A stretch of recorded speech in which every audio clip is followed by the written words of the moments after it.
Yeah. Yeah, I got a teaching coach. But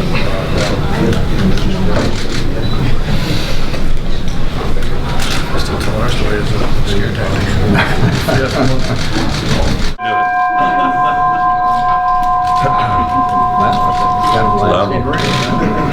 Everybody's hearing works? When you were with him early on, before he left to go to Wisconsin-Berry, could you identify the traits of a head coach in Coach Bielema?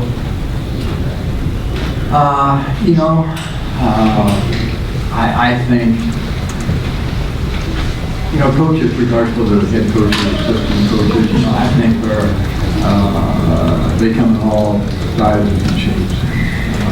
It's just, everybody's a little bit different, and who's to say that one way is better than the other?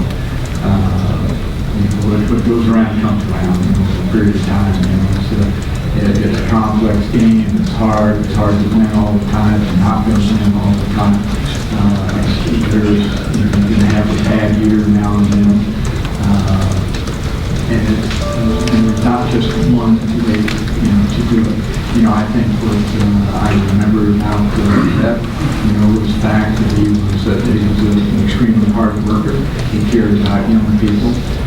He had good knowledge and spent time gaining significant knowledge about the game of football itself, and he was a demanding coach as well. So, and it was fundamentally sound. He was a position coach and really had a good teaching format for the youngsters that we were talking about. Coach about this just a moment ago. He doesn't like facing his former guys. Can you give us a sense for how you feel about that? Yeah, I tell you, I had I shared a lot of commonalities with Coach. We were both at Iowa there together at the same time. I actually played with Sean, his son, and Sean and I are the same age. I remember him pulling up in his little sports car, and him and his now wife got out. I remember when they were moving in on moving day when I first saw Sean. So we had that experience, and then when Coach brought me to Kansas State, I left my alma mater, Iowa, and I remember leaving there. I was crying like a baby, and I was going to work for Coach Snyder, and I remember how hard it was for me to leave Iowa, and quickly got into a recruiting battle with Iowa and a couple kids, and lost some friendships, and I remember Coach Snyder grabbed me, and he knew I was really struggling with it, because you want to leave a great memory of where you went, but I'm like, Coach, I didn't do anything wrong, but it's just, in recruiting, you wear that on your heart, you wear it in your sleeves, and you lose a lot more friends in recruiting than you do on game day, and he made that reference to me at the time. It didn't make sense, but I've played so many coaches now that I've either coached against, or that I've coached with, good friends. I've gone back and played my alma mater several times, when I was at Wisconsin, and it's always a special feeling, but it's not that difficult for me. I think it's a professional thing, but when I go into home and I'm recruiting against Coach Snyder, I'm never going to say, we don't talk anything about our opponents, but when you're in those situations, it's a little bit easier to, when you don't know the coach, and like, we're going to beat that, this is why we're better than that. It's always a little more difficult, I think, on a recruiting than it is on the game. I asked Coach Snyder, about y'all's relationship over and over and over, but you only worked together for 2 years. Mm-hmm. So we saw each other a lot. It's like they developed quickly. Yeah, I think also because Sean and I were friends. Sean started off as a punter in Iowa, barefooted punter, and things didn't go very well for me with Kansas State, turned into an All-American. So that was really the only struggles we had my senior year was the punter. It was kind of too bad he didn't close it out with us, but I think Coach Snyder, I love to grind, and when I was assistant at Kansas State, I wasn't married, no issues. I loved to grind, and I went there to get better professionally, and he was a sponge. I'd wear him out. I'd write a lot of notes, throw it in his box. He let me run punt return, obviously as a co-coordinator on defense, so we spent a lot of time together. And then he didn't allow coaches to go out and recruit all that much. He always used to say, "There's nobody more important than the players you have on campus." So we didn't, like, for me in recruiting, every moment that we can be out, I want our coaches out recruiting. But his philosophy was to really focus on player development and stay close. So I distinctly remember hopping on a plane and flying with him to LA to recruit a junior college linebacker. and it was just he and I on the plane. We started going over the mountains, and it started bouncing around pretty good.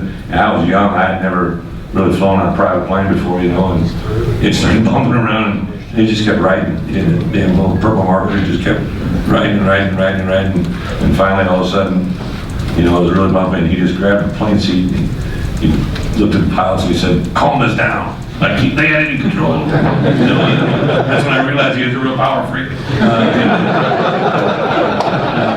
In a good way, though, I really kind of enjoyed it. You know? And then I distinctly remember that trip because it was just he and I for like 2 or 3 days. You know, it was pretty cool.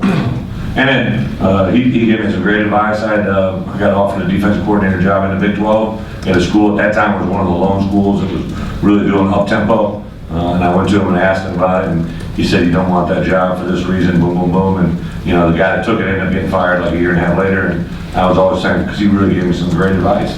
I interviewed for the Ball State head coaching job. I was only 29 years old, and he said, "You don't want that job, you know, this is, you know, you gotta learn some more things." It was after my first year, so I stayed with him another year, and then the Wisconsin job came open. I was gonna be a lone coordinator up there, and he tried to talk me out of it, but I knew better, so I accepted the job when I was at Wisconsin and signed a contract, because I knew if I went back and saw him, he'd talk me out of it. And I knew that one was a good one, so he's been very influential. And then I know he shared stories. I've called him since I've left, even as a coordinator, as a head coach. Just if you're allowed the opportunity to be around someone of that type of caliber of wisdom, and he and I have always, for whatever reason, man, just always hit it off so far.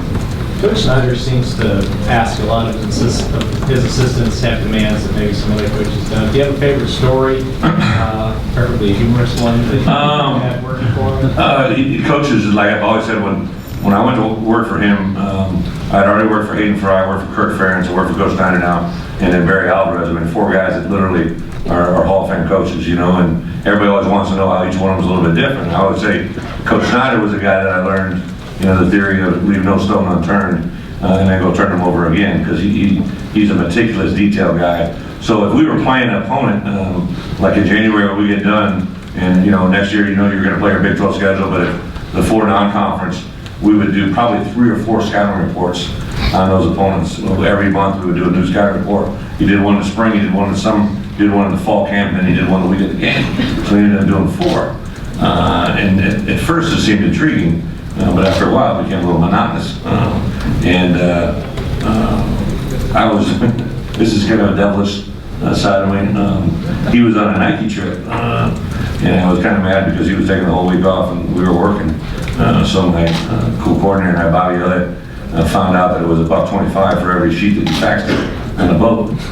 So we faxed him 150 sheets. Give him a little jab. I thought we'd hear about him when he got back, but he just kind of took them all in. To this day, I don't know if he realized that we were kind of pimping him a little bit.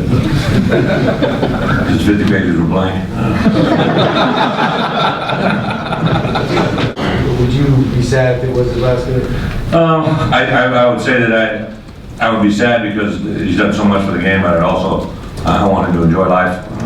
He's done so much for us. You know, especially to come back. I mean, there's a lot of great coaches doing a lot of great things. To do it twice now in one career, that's like something no one's done.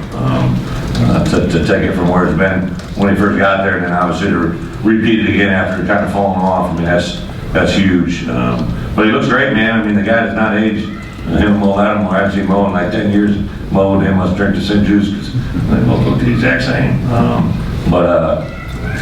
You know, I just want Coach to be happy. And so there's a lot of carryover there. It's funny, I think Michael Smith, who obviously played for Coach and worked for us when I was there. When we're in meetings, he'll look at me when I do something really Snyderous, and he'll like give me a wink, like, "Oh, that's Bill right there." It's kind of fun because there's a lot of what he does in our program I do every day. I know that we've done very well at Special Sellout, right? Yeah. I know our people were pretty excited. Every person I ran into in Arkansas, every gas station, every place I went, everybody's telling me they were going to see me in Memphis. I don't know if Coach Snyder cut a deal with the devil or what, but everybody, the people that were wearing purple today, I was kind of got the heebie-jeebies. I think it'll be a great environment. As we know, as Coach talks all the time, one of the 3 largest crowds to ever cross the state line. Well, you guys probably heard it about 150 times. I want to tell them there's no bowl games in Kansas, so you got to cross the damn thing.